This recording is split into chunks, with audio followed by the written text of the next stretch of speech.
और ने आज समाजवादी पार्टी से इस्तीफा दे करके जो है अपनी पार्टी गठन का ऐलान कर दिया, मीटिंग कर रहे हैं। एमएलसी पद से भी इस्तीफा दे दिया है। पीडीए के लगातार विकेट गिर रहे हैं, कैसे देख रही हैं और क्या कहना चाहते हैं? मैं समझती हूँ कि चुनाव के दौरान स्वामी प्रसाद मौर्य जी घाटी में आए थे और वो चुनाव नहीं जीत पाए थे। उसके बावजूद भी समाजवादी पार्टी ने उन्हें एमएलसी बना के विधानसभा में भेजने का काम किया और हम स्वामी प्रसाद मौर्य जी का पूरा सम्मान करते हैं, हमेशा करते आए हैं। और जो समाज, अब आप बोलेंगे, नेक्स्ट सवाल करिए। अब पल्लवी पटेल जी ने भी पार्टी में रहते हुए और बगावत के सुर सामने ला दिए हैं कि राज्यसभा कैंडिडेट को वोट ही करने वाली है। कहती हैं कि पीडीए के नाम पर छलावा कर रही है समाजवादी। पल्लवी पटेल जी मेरी बहन जैसी हैं और बहुत सम्मान है मेरे हृदय में उनके लिए। और समाजवादी पार्टी के सिंबल से पल्लवी पटेल जी लड़ी थी और जीती थी। हम चाहते थे कि पल्लवी पटेल की जो माता जी हैं वो भी समाजवादी पार्टी से जीते और वो भी सदन तक पहुंचे विधानसभा, लेकिन वो अपनी पार्टी के सिंबल से लड़ी और पल्लवी पटेल जी समाजवादी पार्टी के सिंबल से लड़ी और वो सदन तक पहुंची। हमें खुशी है और आगे भी इस तरह की कोई बात होगी तो हम पूरा समर्थन करेंगे पल्लवी पटेल। तमाम नेताओं ने मैडम नेताओं ने कहा कि पीडीए का मतलब जो है पिछड़ा, दलित और अल्पसंख्यक है, तो क्या दलित और अल्पसंख्यक महिला नहीं हो सकती थी इन 3 कैंडिडेट्स में राज्यसभा के? मैं समझती हूँ बहुत छोटी लिस्ट थी 3 लिस्ट की, और आपने अब जो कल लिस्ट जारी हुई है आप उस लिस्ट की बात नहीं कर रहे हैं। जो लोकसभा की लिस्ट जारी हुई आप उसकी बात करिए। आप कहाँ छोटी छोटी बातें करते हैं? समाजवादी पार्टी ने हमेशा नेताजी के समय से पीडीए की बात करी है, पीडीए के लोगों को आगे लेके आए हैं।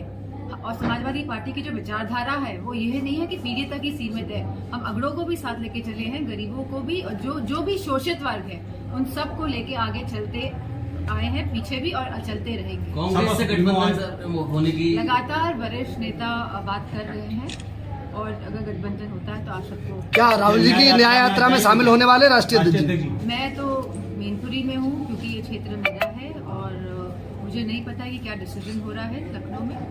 आपके चुनाव की तैयारी कैसी चल रही है? 24 में आप भी कैंडिडेट हैं यहाँ से, आप क्या इस बार कर्तव्य दिखाने वाले? समस्त लोग जो उन्होंने भरपूर प्यार दिया है, सम्मान दिया है, और मैं समझती हूँ जिस तरह पिछली बार लोकसभा सीट मैनपुरी ने समाजवादी की तो विचारधारा का समर्थन किया था, आने वाले समय में आप देखेंगे कि पिछले वोटों से भी बढ़ चढ़ के इस बार हम जीतेंगे। समाजवादी पार्टी की दूसरी लिस्ट जारी होगी प्रत्याशी की, लेकिन चाचा का इस बार उसमें भी नाम नहीं है। वो समाजवादी पार्टी का मामला है, तो जल्दी आपको पता चल जाएगा कौन कहाँ से लड़ा। किसान आंदोलन में राकेश टिकैत भी कूद गए हैं, बता रहे हैं कि पहले से भी बड़ा आंदोलन होगा।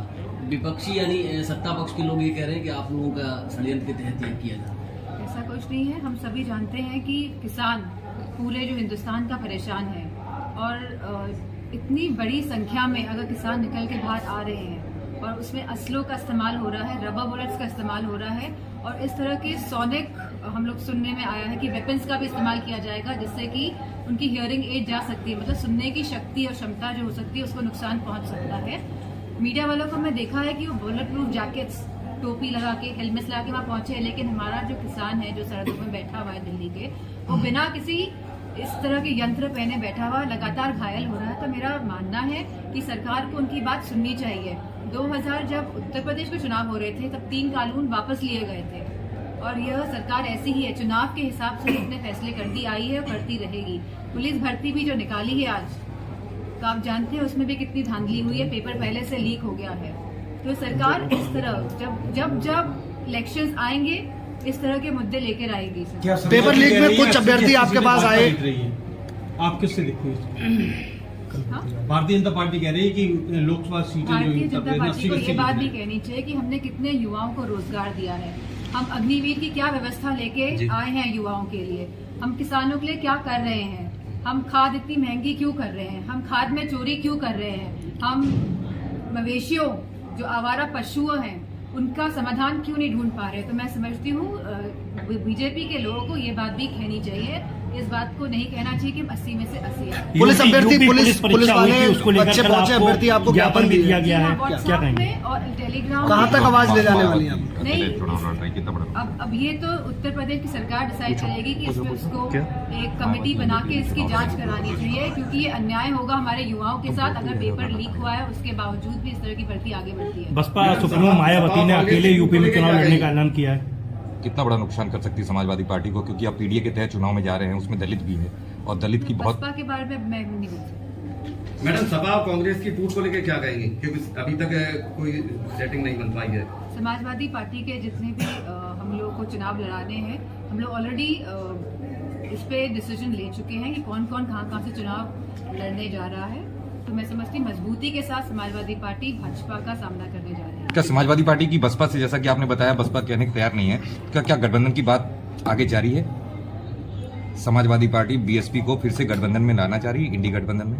मैं इस बारे में कुछ नहीं जानती। मौर्य जी की पार्टी का गठबंधन हो गया है, तो क्या कहना है? पार्टी नहीं गठन गठन हुआ है। चलिए।